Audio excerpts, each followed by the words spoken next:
안녕하세요. 코인몽입니다.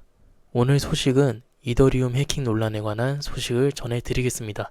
2025년 2월 21일 글로벌 암호화폐 거래소 바이비트가 대규모 해킹을 당했습니다. 해커들은 무려 14억 달러, 우리 돈으로 약 2조 1천억 원에 해당하는 이더리움을 탈취했습니다. 이것은 암호화폐 역사상 최대 규모의 해킹 중 하나로 기록되고 있으며 전문가들은 북한의 라자루스 그룹이 연루되었을 가능성이 크다고 분석하고 있습니다. 과연 라자루스 그룹은 누구이며 어떤 방식으로 해킹을 감행했을까요? 먼저 라자루스가 했었던 과거 해킹들에 대해서 알아보겠습니다. 라자루스 그룹은 북한 정권과 연계된 해킹 조직으로 14년 소니 피처스 해킹 사건을 비롯해 수많은 사이버 공격을 감행한 것으로 알려져 있습니다. 이들은 특히 가상화폐, 거래소와 금융기관을 타겟으로 삼아 탈취한 자금을 북한의 핵 개발 및 불법 활동에 활용하는 것으로 알려지고 있습니다. 라자루스 그룹의 주요 해킹 사례는 다음과 같습니다. 소니 피처스 해킹 사건, 방글라데시 중앙은행 해킹, 워너크라이 랜섬웨어 공격, 암호화폐 거래소 해킹, 이렇게 수많은 해킹 범죄를 일으켰습니다. 그렇다면 이번에도 그들의 전략이 통한 걸까요? 그들의 해킹 수법에 대해서 알아보겠습니다. 보안 전문가들에 따르면 이번 해킹은 피싱 공격과 내부 시스템 침입이 결합된 정교한 방식으로 이루어졌습니다.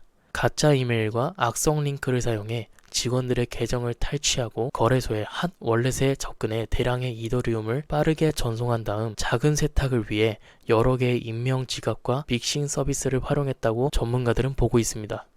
이런 방식은 예전부터 코인 해킹에 사용하였지만 아직까지도 대다수의 거래소들이 이것을 방어하지 못하고 있습니다. 현재 피해 규모와 시장 영향을 알아보겠습니다. 이 사건으로 인해 암호화폐 시장은 즉각적인 충격을 받았습니다.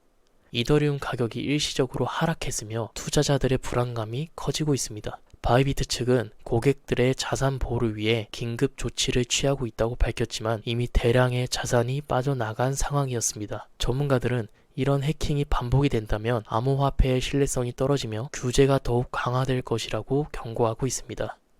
코인몽의 개인적인 생각으로는 투자적인 입장에서는 이런 해킹에도 어느 정도의 가격선을 방어하고 있는 이더리움을 보았을 때는 이제 어느 정도 비트코인과 이더리움은 코인들 중에서는 안전한 코인이라고 봐도 무방하다고 생각이 듭니다.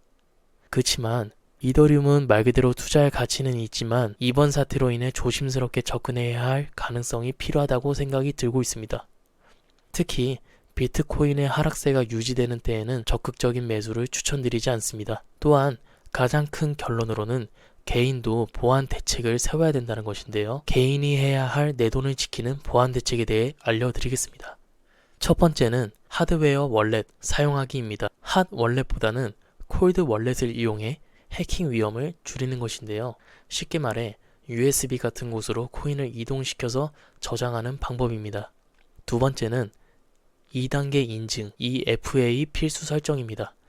보안 강화를 위하여 거래소에서 하는 추가 인증인데요. 이것을 활성화하면 해킹을 당할 위험이 줄어듭니다. 세 번째, 이게 정말 중요한데요.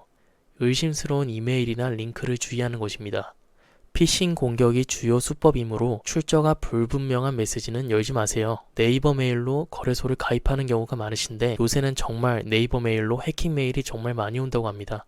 혹시나 네이버 메일 비밀번호를 치거나 링크로 이동을 권유하는 메일이 오는데 이럴 때는 무조건 의심을 해보셔야 합니다. 네 번째, 대형 거래소를 선택하는 것입니다.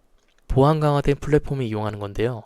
바이비트 같은 경우 대형 거래소로 타깃이 될 수 있지만 분산 투자를 하여서 리스크를 줄이시는 게 중요합니다. 또한 결국에 조심한다 하더라도 간혹 어쩔 수 없이 해킹을 당하는 경우가 비일비재합니다. 그러니 일정 자산 이상을 옮기신다면 대형 거래소를 여러 개 쓰시거나 분산 투자로 자산을 나누어 해킹의 리스크를 줄이시길 바라겠습니다.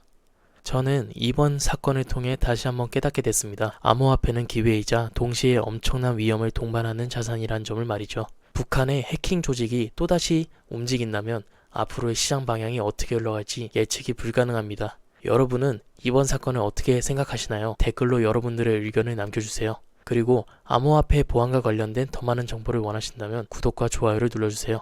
다음 영상에서 뵙겠습니다. 이 뉴스에 대한 생각을 댓글로 적어주세요. 여러분들의 다양한 생각이 다른 분들에게 영감이 될 수 있습니다.